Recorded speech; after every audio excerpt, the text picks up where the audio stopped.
মা দেখলেন নাগমশাইয়ের কপাল ফুলে গেছে, চোখ দিয়ে জল পড়ছে, পা দুটি এখানে পড়তে ওখানে পড়ছে। দু চোখের জলে মাকে যেন দেখতে পাচ্ছেন না নাগমশাই, যেন এ জগতে নেই তিনি।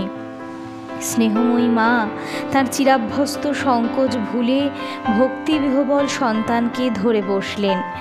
নাগমশাইয়ের মুখে তখন মা মা শব্দ যেন উন্মাদ অথচ শান্ত, ধীর স্থির। মা তার চোখের জল মুছিয়ে দিলেন।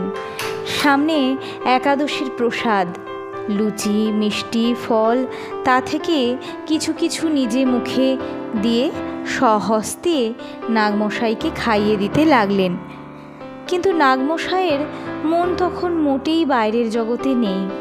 মুখে প্রসাদ তুলে দিলেও গিলতে পারলেন না, কেবল মা মা বলতে লাগলেন।